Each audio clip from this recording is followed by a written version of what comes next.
বাহ, কি সুন্দর তো! ইলাম বাজার, বাংলা জয়তু, সবুজের রাস্তা, অপূর্ব। এই সবুজের বুক চিরে যাওয়া লাল মাটির পথ আহা, মুগ্ধ করে আমায়। আমখইতে যাওয়ার জন্য এই রাস্তাটি জবাব নেই। হ্যাঁ, অপূর্ব। কেন বাংলাদেশে যেতেও তো এরকম জঙ্গলের পথ বেয়ে মিনিট বর্ডারে দশেকের আছে মধ্যে চলে এলাম গাছের, আমখই গ্রামে। আমথই গ্রাম। এখানেই রয়েছে এই উড ফসিল পার্ক।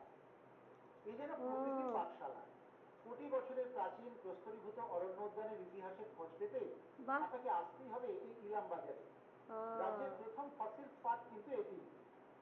ইলাম বাজারের এই অখ্যাত জঙ্গল হদিশ দিচ্ছে ভূতাত্ত্বিক রত্ন ভান্ডারে।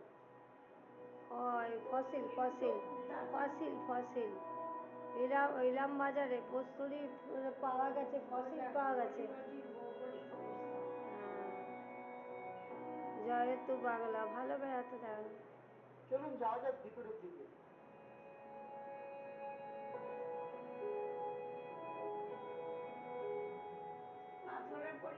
ভেতরে ঢুকতে হলে টিকিট কাটতে হ্যাঁ, হয়।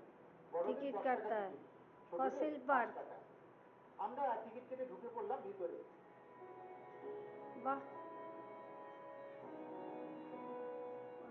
সবুজে ভরা খোলামেলা পরিবেশ।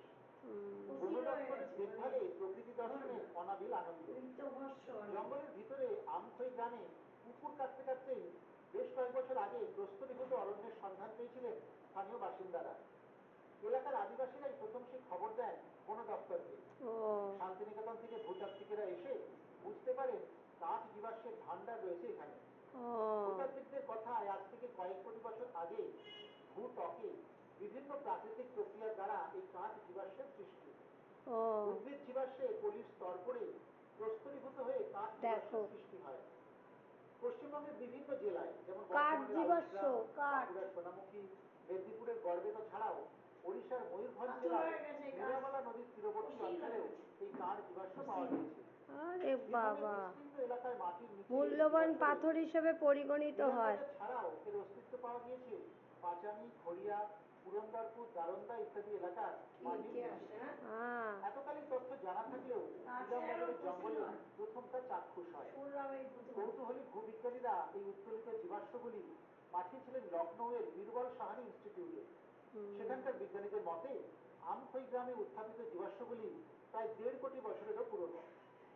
1.5 থেকে আম 2 কোটি গাছ। বছরের প্রাচীন বিস্তৃত অরণ্যের গাছপালা, রাজমহল পাহাড়, ছোটনাগপুর মানভূম অঞ্চল থেকে প্রাকৃতিক বিপর্যয় বা বন্যায় ভেসে রাঢ় অঞ্চলে এসে কাদা পাথর বালিতে চাপা পড়ে যায়। তারপরেই প্রস্তরীভূত অরণ্যে পরিণত হয়। এর থেকে অনুমান করা যায় যে অঞ্চলে জীবাশ্ম উত্থাপিত হয়েছে দেখো, সেই জায়গায় একসময় নদী ছিল। এর হদিশ মেলার পর থেকে বন দপ্তর এবং ভূতাত্ত্বিকদের প্রচেষ্টায় এগুলো কাঠ, ইলামবাজারের উড এই কিন্তু জঙ্গলে কাঠ, পশ্চিমবঙ্গের কাঠ একমাত্র পাথর হয়ে গেছে না? প্রস্তরীভূত অরণ্য উদ্যান গড়ে তোলা হয়। বাহ, দুই শিল্পী তিনসুখ সরকার এবং রেশমি বাগচির হাতের স্পর্শে এই জীবাশ্মগুলির নান্দনিক শোভা বেড়েছে। অপূর্ব, নির্জন নিরিবিলি খুব সুন্দর পরিবেশ।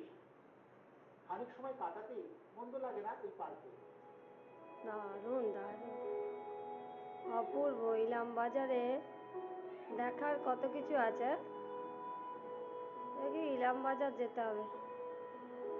পার্ক, এই দেখ এখানে পদ্ম টদ্ম হয়েছে। এরা হালিশহর গেছিলাম, হালিশহরেও এরম পার্ক। এরম এত নানা রকম আলাদা আলাদা ব্যাপার থাকে না। এখানে যেমন উডেন উডেন পার্ক, মানে কাঠের ইয়েগুলো পাথর হয়ে গেছে, গাছগুলো পাথর হয়ে গেছে, দেখো, প্রস্তর ফসিল, কি অপূর্ব! হ্যাঁ, এরকম গাছও হয়েছে, হ্যাঁ? বললো তো পাশে নদী ছিল। বীরভূমের পর্যটন মানচিত্রে এই ফসিলস পার্ক কিন্তু নতুন এবং জনপ্রিয় গন্তব্য। অপূর্ব, এই পার্ক অবশ্য বুধবার দিন ধন্যবাদ। বন্ধ থাকে। অন্যান্য দিন সকাল 10টা থেকে বিকেল 4টে পর্যন্ত খোলা। দেখি, যেতে হবে ইলাম বাজার।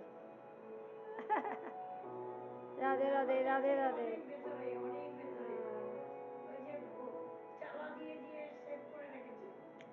হ্যাঁ, রাস্তাটা গেল হাইওয়ে দিয়ে। হ্যাঁ, হাইওয়ে দিয়ে গেল। প্রস্তরীভূত অরণ্য উদ্যান দেখে এবার আমরা চলেছি ইলামবাজার গ্রামের দিকে। সেই সুন্দর বনপথ বেয়ে চলা। বাহ গাছের কচি সে এগুলো তুলছে তো মোবাইল